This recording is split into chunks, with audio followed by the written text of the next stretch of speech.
Let's get it started. Okay, I won't sing, I promise. Whoa, whoa. You mean, oh man, you're not gonna get the joy of this voice. I know. Okay, guys, if you did not get handouts, I have them up here for you for notes. But we're gonna go over today stress impact.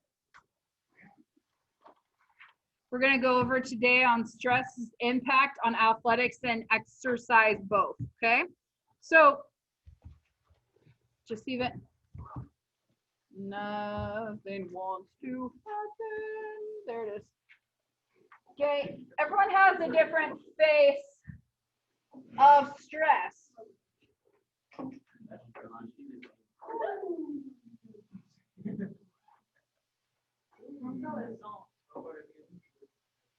Okay. So, anyone else? You can't tell which is the, like, is he going for it? Can he go forward? I don't know if with all the stuff, he can go forward, but but I just love her. Like, that's just makes my day. Like, but that stress. But then, like, trying to calm, doing the mindfulness stuff to try to take down the stress, focus, stress of overwhelmed or whatever, stress of focus, stress of, oh crap, they found out. I don't know what. Okay. But and then here's this. Can the stress of what we've got going on then impact the stress of other people? Okay. How we handle our stress is going to impact the stress of, because is this little kid going to like perform the game of his life after this? If it's D, yes. If it's D, accurate? Yeah. Because some personalities are like, I'm going to prove you wrong. I'm going to show you, right? But then what does that actually is perpetuating? Like, then that coach's behavior. Like, because if he screams at you and does that and says whatever he does, and then you perform, like, see, I did that. That's why I keep yelling, and that's why I keep screaming, because it works on an 1/8 of people, or 1/9 of people. Okay, but and how well does this usually work out for people? Right. Okay. How stress can impact an athlete's performance. Obviously, by definition, stress reaction by the body and brain to meet the demands of some challenge or threat. We talked about last week, my classes are blending. Did we talk last week about stress, or was that in Gen Psych that we defined that? Okay, we did not talk about. So for this, stress, as it pertains to athletics and athletic performance. Now, with stress, there's got to be a perspective. There's got to be, I am perceiving a threat. I'm perceiving a stressor as a threat, okay? And so, again, that perceiving part is huge. Perceiving is really what's going to make it a U stress, VEU stress. So the difference between EU stress and the distress. The only thing that really makes the difference between the two of these is your perception of it, okay? Am I going to meet that hill and man, I can conquer? Or I'm going to meet that hill and I'm going to fail. It's too much for me. I've got this. Though that perspective, and also, and that's going to create a level of stress in my body. But also, does outside stress impact how I view that mountain or that obstacle?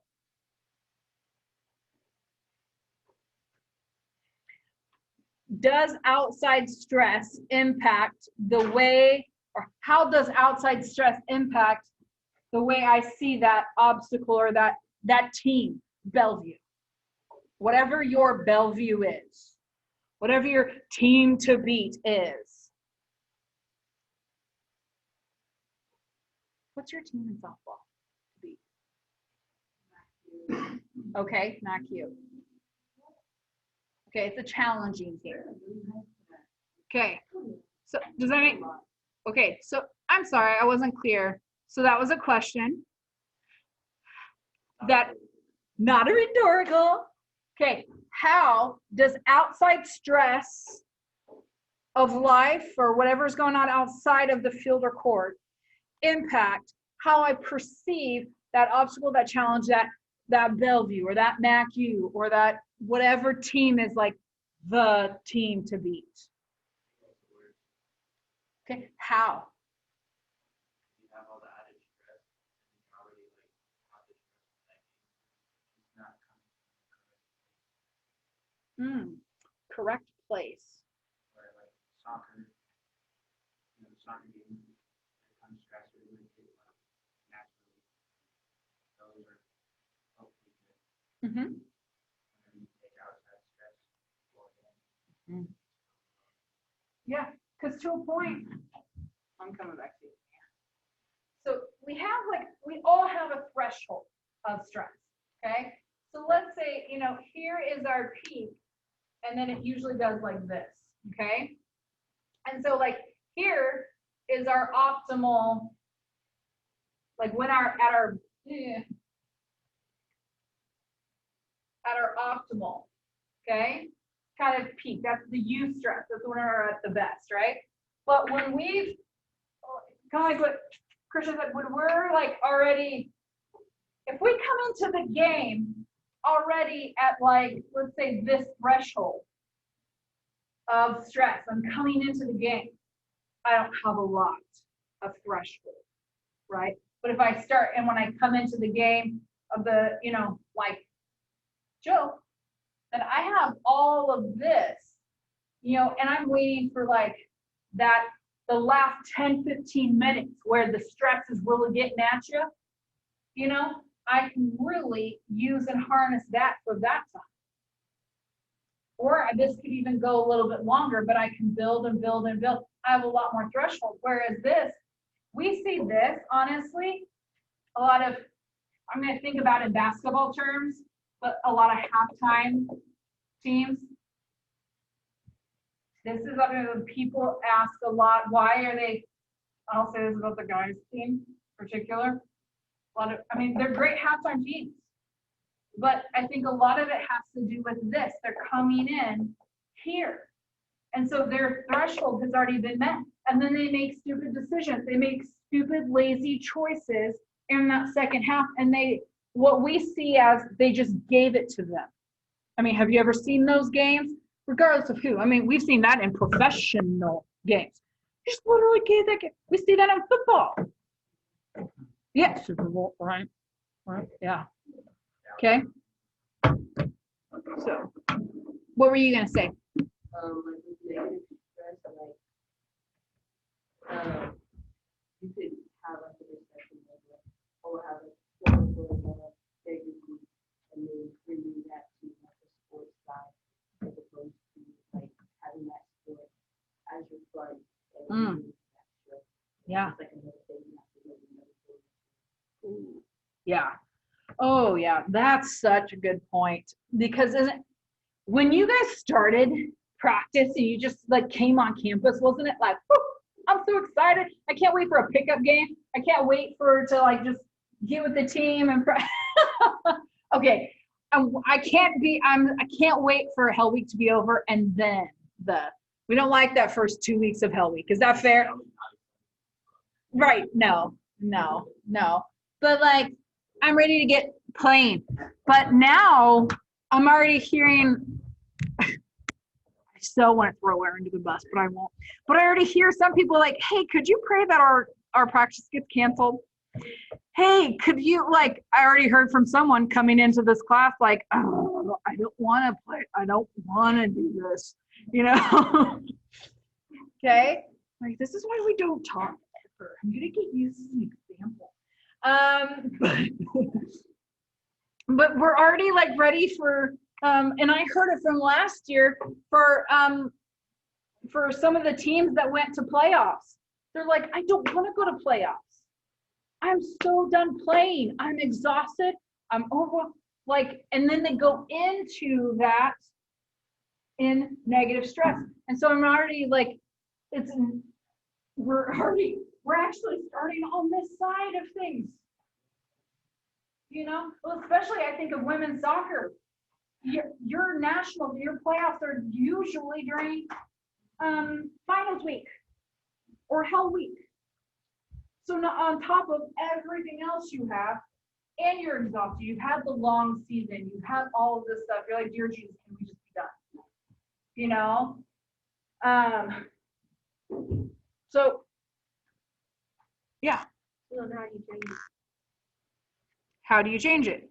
How do you change the view of the negative stress? How do you de-stress ninja?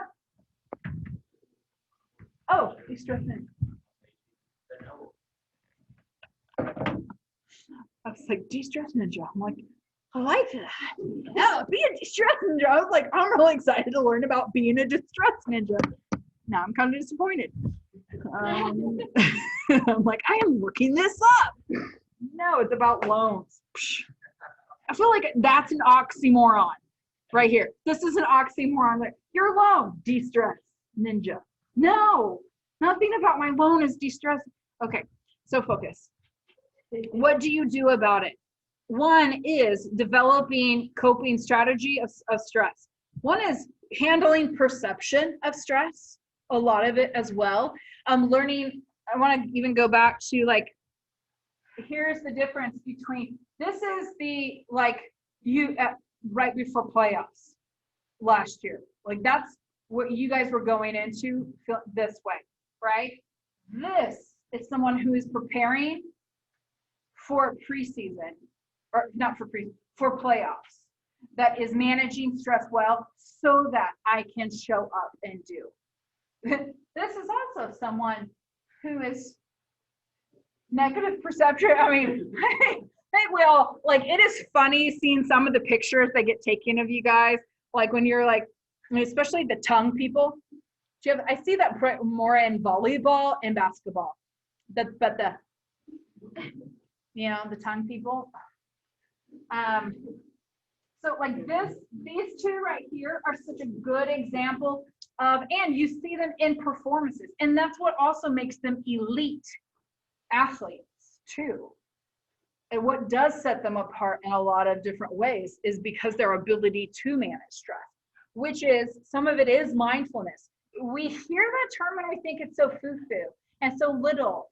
Yes, it's got to start little, but the way that mindfulness can be utilized, it takes a really good basketball player to make them elite. Takes them as someone who wins a lot of championships to be the world record-breaking Olympic swimmer of all time. Athlete, like poster child, right? Of elite athlete, okay? And so like, so much of it, and he will also say, it's a mind. Like, I have the physical ability and I can train, but I'm no different than this other person. Like, we're all here and we're all good at it. But what's going to make me better is the mindfulness and the management of stress. And it's that mental toughness piece. And a huge part, you can't, honestly, most people who talk about mental toughness say, if you can't do the mindfulness and you can't manage stress, you can't be mentally tough. Those are all precursors to being able to have grit, to be emotionally and mentally tough, to be able to persevere and to go from like to good to great, and great to elite. And that's in anything you do. I talk to, even when I do business coaching to organizations all over the country, like that is something that we talk about, is that mental toughness and dealing with stress. Because especially when people are getting up to, like, I did this conference in California of over 450 people. Like, and some of these are organizations of elite, These are multi-million dollar CEOs and company leaders. And like, they have some stress. They have some stress. And so how to manage that and to be able to keep that up and keep going and not like just crash, because a lot of them do. A lot of entrepreneurs do this, and then a lot of great athletes do, and so you don't see a longevity, right? And so that is something we're going to talk to, and we're going to spend some time here in that stress, mindfulness, and mental toughness space. We're going to spend a pretty good chunk of time, because again, there's so much you can learn, and that's why the textbook I gave you and I chose for you is phenomenal. Like, everything in it is like, I really wish I could sit and teach every single chapter and go through so much and give all that, but not a but, and because literally that is like, I think the best and it's the most utilized textbook. It just covers so much. So please, if you're actually wanting to go and utilize anything in this field, please read it. I've heard from so many people, and this isn't a me thing, and this is not a bragging on me, it's literally the textbook I think is really fantastic. But I have personal trainers and athletic trainers who still use that, particular personal trainers who still use that book and in coaching. And they still utilize that. It is a really great text. So please be reading in that. But I want to teach you more of the practical application of stuff. And so that's why I don't want to regurgitate to you the chapter. If you want to learn, you take responsibility, you be adult, you learn. If you want to learn, you learn. Read it. But I'm going to teach you. So I'm not following the textbook. Well, I mean, as you could long ago see. But I just want to let you know, for quite a while, I'm going to sit in and I'm going to spend some weeks in the space of managing stress, mindfulness, and mental toughness, and kind of building some grit, because it is vital. It's vital for you as an athlete. It's vital for you as a human. It's vital for you in your work, whatever you're going to do to be successful. It's vital for you if you're going to be coaching.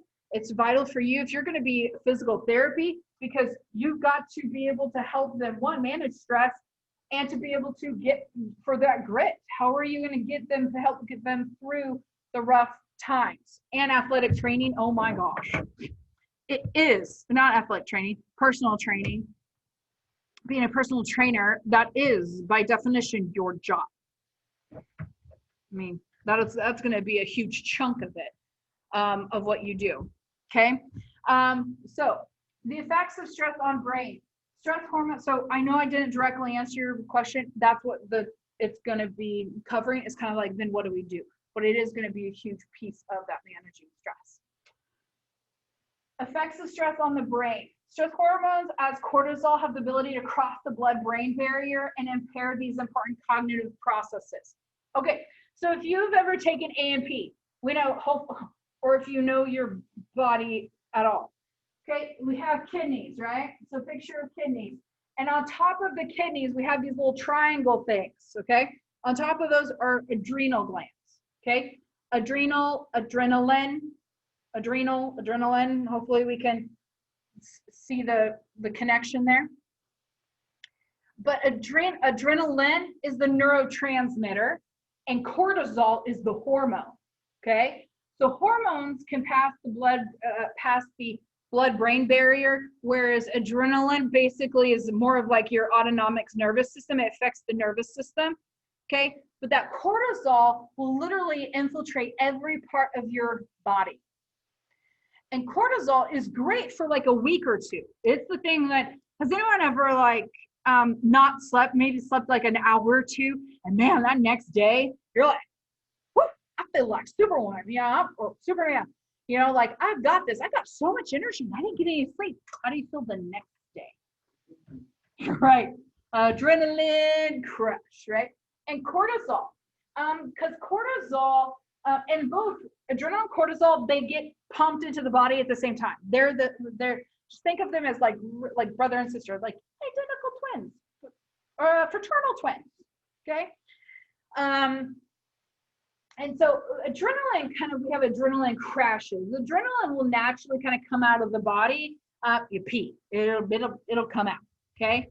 Cortisol, on the other hand, cortisol, on the other hand, only leaves the body while in deep sleep, which means after 3 hours at the very least.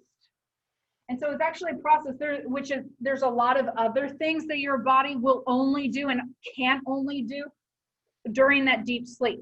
So there's a lot of things that it flushes out of the body, and it only rids the body of cortisol during that time.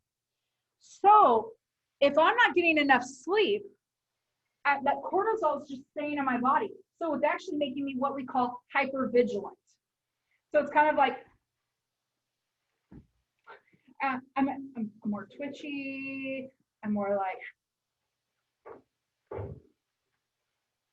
I see guys do that all the time. But they like twitchy, or because we all deal with stress and we deal with cortisol different, we can do the fight, flight, or flee, fight, flight, or freeze, I'm sorry.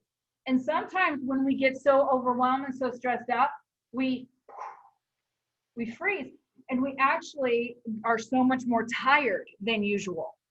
And we freeze. We're the fainting goats. Yep. Doesn't that make you strong and powerful? Okay. So honestly, if we are not getting rid of that cortisol, it's that, how do you feel on day 3? After the woo day, we feel like trash the next day. And actually that cortisol too much in our body will make us oftentimes, and now how we can literally crash in like sleep, or we numb. We video game it, we video watch, right? And it's that fainting goat.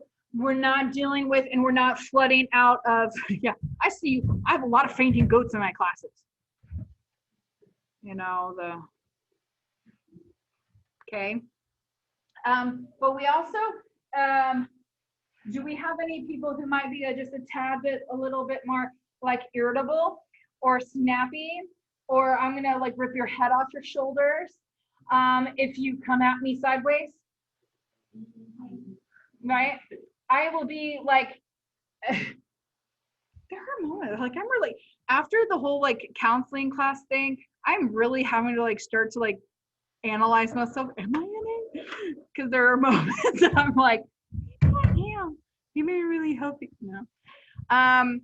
But because I will be the nicest human on the face of the planet until I'm stressed out and I'm overwhelmed and I'm exhausted, and that cortisol has been, roll your eyes at me one time, I will lose my on you.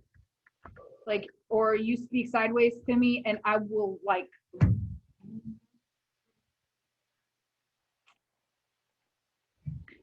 yeah. Thankfully, you guys are so far removed that, like, because there was a bad couple of years when my mom was sick, and I was like super, talk about like, I started every day like the class here because like overloaded, because I was having to like, I would drive to Salina to right after work. I would work the full day. I would go to Salina, just work a lot, deal with her a lot, overwhelmed, come back and work, all of this stuff. And then I screamed at my class. And thankfully, that class actually, some of the people that I'm the closest to, but I was just overwhelmed. I was exhausted, overwhelmed, all the things. And I literally it was like 6 people asked the same exact question, and I lost my ever-loving mind. And I like, it wasn't like, gosh dang it, guys. No, I literally like screamed at my students. So has anyone else ever been like not how you usually are when we're really stressed out? Yeah, okay. So, but also, how does that affect your performance? I made it, but I was a sucky teacher that year. It was like a year and a half, like for about 3 years. I was a sucky teacher. I was not my best, but I showed up, I made it, you know, I did life. But it was difficult. But how does that stress when you have a paper? Oh, and you're like, you've missed an assignment. You realize you missed an assignment and it's too late. The teacher's not letting you redo it. And you have this other assignment that's going to be late. At least I'm going to get half credit for. Oh, and I have a paper due in this other class. Oh, and my girlfriend's still like texting me and like wants to spend time with me. And my friends are like, dude, you're never around. You never want to have fun. You never want to do anything. And my coach is on me like, oh, we're going to have to watch game film. And like, oh, wants to have a meeting with me because apparently I'm not living up to my potential. And all of this stuff. And then I get in trouble for the school because someone ratted me out and all this. And then I got to go play a game in a couple hours. How we doing? That cortisol, but like over that week, that all of that stuff, that cortisol is going to really affect. And so physical therapists, also cortisol is the number one thing that will literally, it will destroy your tissue because it's just like it actually fights off for the first week or two. If you're actually sick or have like any kind of like cold or something that might be looming, ooh, cortisol is like your best friend. For that first week or two, that's what's going to fight off best, that stuff. But then after a week or two, or like a semester, a season of stress, you know, all that kind of stuff, then that cortisol starts to eat away because it fights off stuff. It's going to start to feed itself off of tissue. So it will actually destroy brain matter. It'll also destroy and eat tissue away. And so it'll actually make people way more prone to tissue tears, tendon tears, muscle tears, all of those kind of things. So not only does this affect your cognitive processes, but it will start to, if you know the neurons, right? The myelin sheath that makes the connections go, that the cortisol will destroy that myelin sheath. And so it slows the, so could we see how that would also affect your performance? Stress, long-term stress affecting my response rate. My, do I have volleyball? Oh, I do have volleyball. So, don't you play volleyball? You play softball? Oh, sorry. Oh, good. So I can talk about volleyball. I won't put, but I was noticing when it was that last week watching volleyball, man, we have some stressed out players because their reaction rate, well, one, oh, don't even get me started, but they start like this. And I'm like, yeah, you can really move quickly when your legs are locked like that. Right outfield or any softball, like, okay, or basketball, I'm ready for you, you know, like, yeah, right. Like we go back to junior high basketball. I'm open. Okay. But like I was watching volleyball and they were like, ball was hit and man, they did not have any, they didn't have a lot of fast reaction times at all, what is necessary for that sport. And a lot dropped in that back. A lot of balls dropped in that back unnecessarily. But a lot of that we see that stress really impacts that reaction time a lot. Okay, there are two types of attention, external and internal. External attention refers to focusing on things outside. Internal, obviously, those that are which are inside of us. This is going to become important. We're going to do some mindfulness techniques. We're going to start today. We'll start with the very basic mindfulness practice, actually one of the most effective building blocks of mindfulness. And sorry, I was like, what is that? Cough, you got it. Gotcha. Okay. Because stress can impact both, or some of us, it impacts one more so than the other. Okay. External attention is important for things like visual. Obviously, I need to perceive what's coming at me. I need to visualize and I need to assess who's around me, because if I'm passing the ball, right? I think you should just poke him in the ear. Just wait. Fainting goat. Okay. He was almost, I stopped him. He was almost to poke something at you. Okay. But again, if we're like passing the ball or we're throwing the ball, okay, softball. Anyone else ever been hit in the face with a softball? Or hitting the body part, any body part with a softball? Yeah. Okay. Like we have some external attention issues or focus issues or what, there's various different reasons why we've gotten hit with the ball. Okay. But a lot of that is about the perception. And stress will also, interesting enough, stress will affect our external perceptions.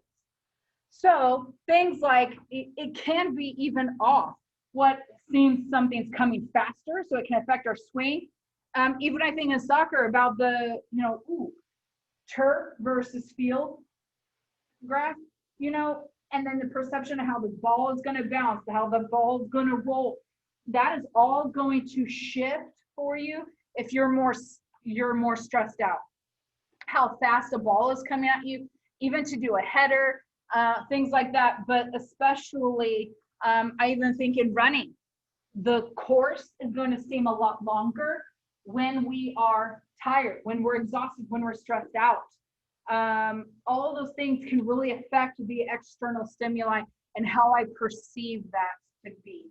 Also, once stress starts to interfere with attention, which subsequently affects perceptions and results, terrible for performance, obviously. Okay. Now, the external, we're going to do, so those of you who are on your computer, you can go ahead and shut your computer down. Okay. Put anything, cell phones, all that stuff that's distracting away. Okay. Now, external, those things are going to be that which we can literally, like all this, we're going to focus on all the senses except for our eyes. Okay. So we're going to close our eyes, but we are not yet, not going to close our eyes yet. He's just been practicing early. He's getting ready for this. He's excited. Okay. When I say focus outside the body, you're going to be focusing on that, which is like temperature. Because I don't know about you, but I'm thinking about it's cold in the room, and I got like longer clothing on. Okay. I think it's chilly. For some of you, like might have hoodies on, you might be like, oh, it's kind of sweaty in here. Or you might be just like Tanner and you're like, I think it feels great. Yeah. Okay. The external is also, what do I hear? What do I hear around me? What do I smell? Maybe the person that's like near you kind of smells a little weird. Okay. That also might be where you might need to, just smell, like you want to engage your senses. So you might just take your shirt. How are we doing? Smell your hands, pay attention to like, what does your mouth taste like? Does it still taste like lunch without mayonnaise? Yeah. It's like, Listen, that's fine. okay. So that's what I'm talking about when I say focus external, particularly push more so like your ears. I want you to focus on like what your like temperature and what you smell, at least for the first time. Just engage all of your senses. But for the most part, I want you to really just engage your ears. Push your hearing out to try to hear past the hallways, hear various things. If you just hear the air running and you're just focusing on that, it's not going to be really effective. Okay? Try to literally push your hearing out. Imagine you're pushing your hearing out to really focus on different things, okay? Now, when I say focus on inward, you're going to literally focus on what does it feel inside the body. So or on or inside the body. So am I sore anywhere? What sensations? If I were to do a body scan, from top to bottom, if I were literally to do a body scan from top to bottom, what sensations am I feeling? Do I feel tightness? Do I feel tingling? Do I feel numbness? Do I feel like a pit in my stomach? Do I feel hungry? Do I feel Notice, even if I feel tired, where do I feel tired in my body? How does my butt feel in the seat? Does that make sense? How do my toes, wiggle my toes? How do the toes feel? How do, touch this? How did the hair feel on your neck or whatever? Just pay attention to that, okay? So now, if your mind wanders, just don't get mad at it. Don't judge it. Don't even let's think about that. Just say, okay, and focus back on breathing.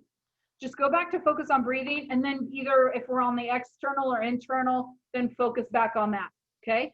But that's part of mindfulness, is you're controlling the mind isn't controlling you. So often the mind has been controlling you. The mind is telling you what to think, feel, and see even.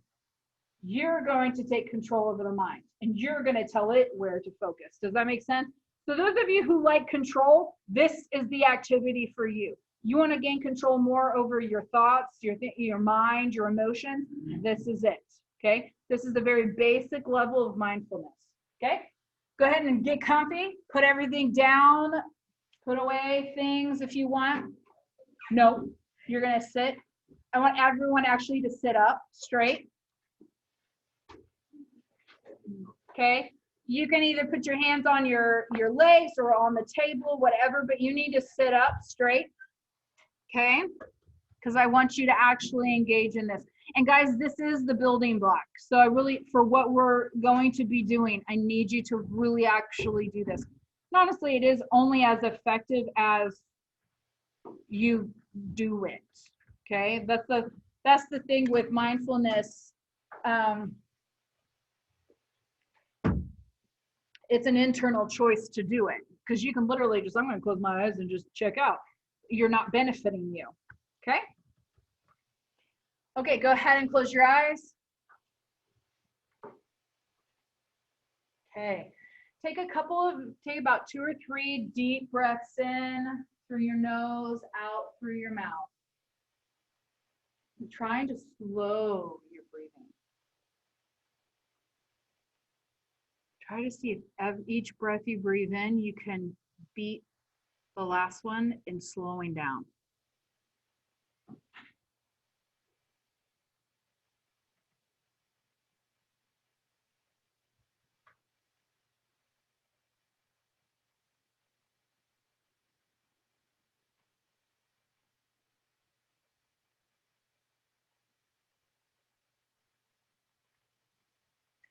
Okay, now I want you to spend some time and focus inside.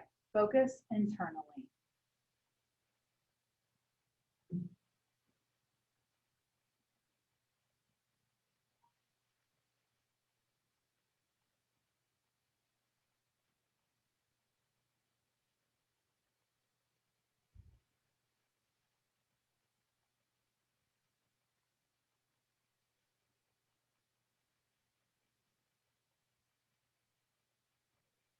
Now focus externally, everything outside of you.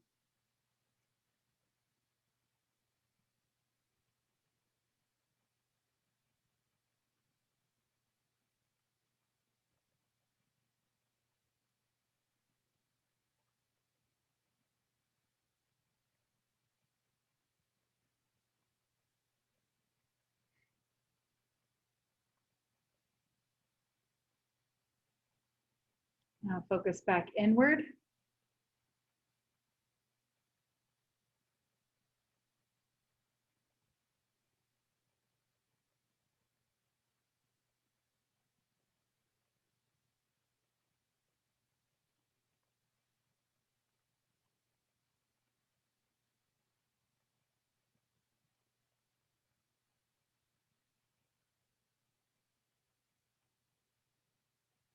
Now focus back outward.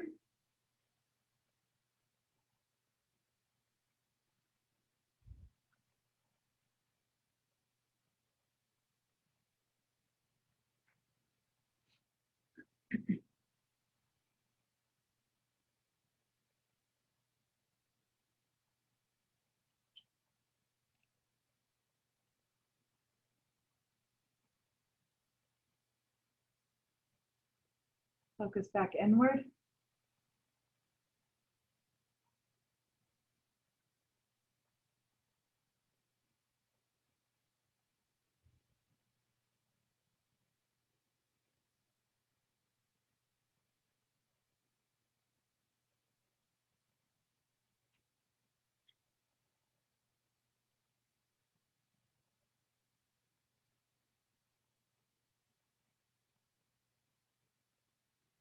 Now focus back outward.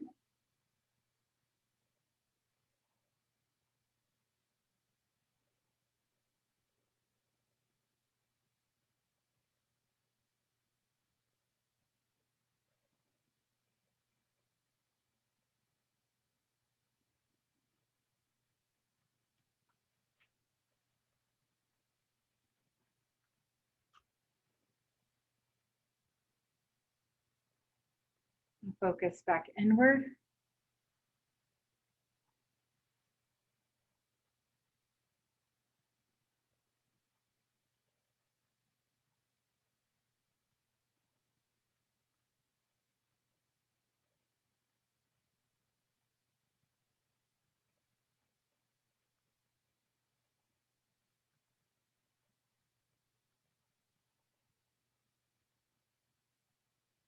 Now focus external, outward.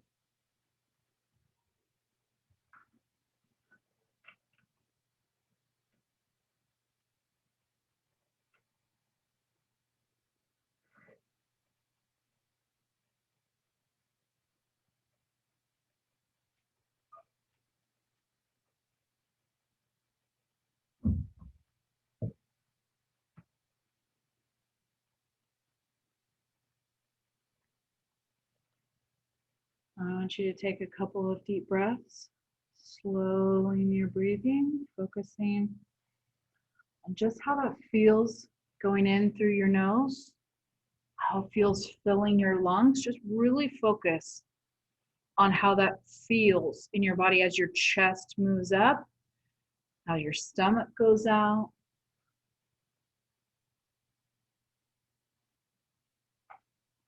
How it feels with the air coming out of your nose or mouth.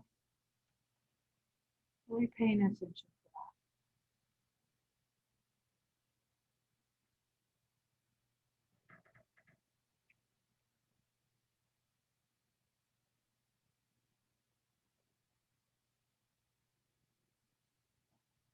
that. Okay, go ahead and open your eyes. Okay, how was that? What was that like for you? Relaxing?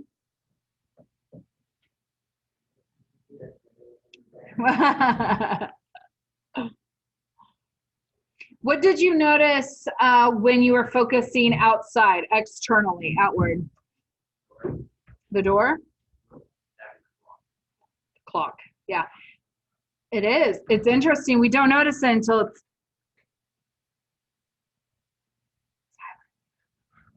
right. Is it also hard when we have something as obnoxious as that clock to pull our attention away from it? Do we notice sometimes? Someone was popping their knuckles, yes. Yeah. Moving in their chairs, the squeakiness of the chairs.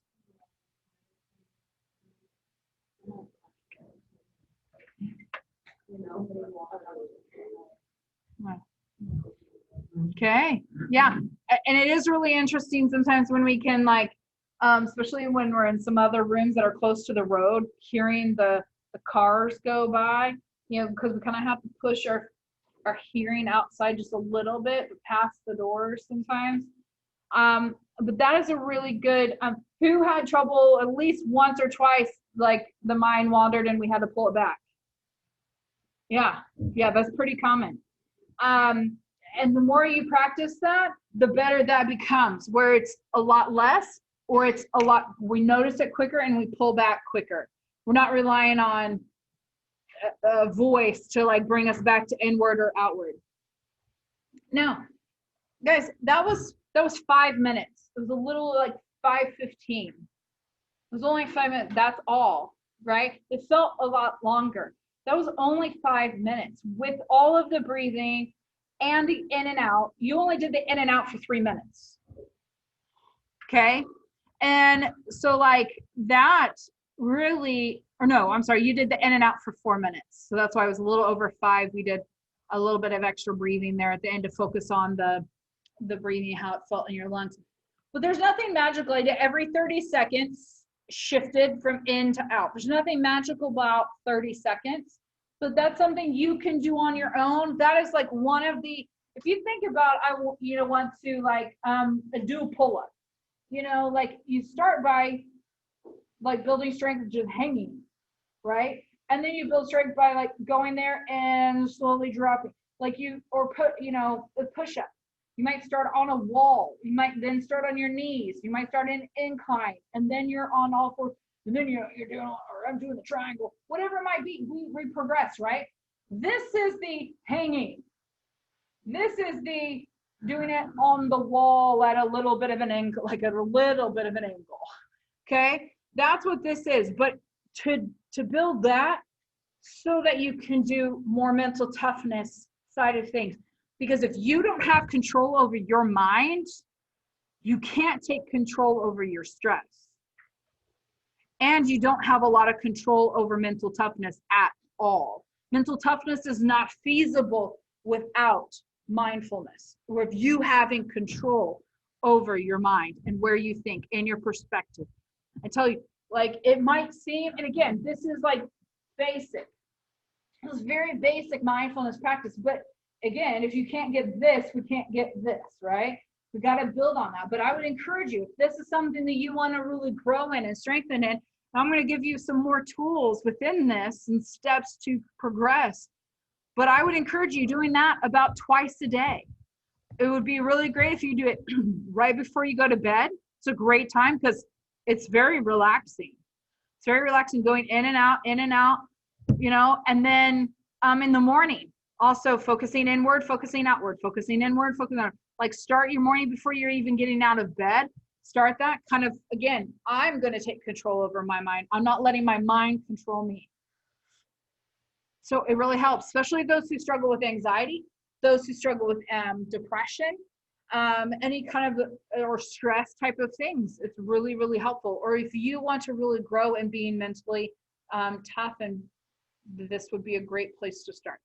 Okay, we will continue on here on Thursday. Have a great rest of your week. Also a great couple of days. I'll see you Thursday.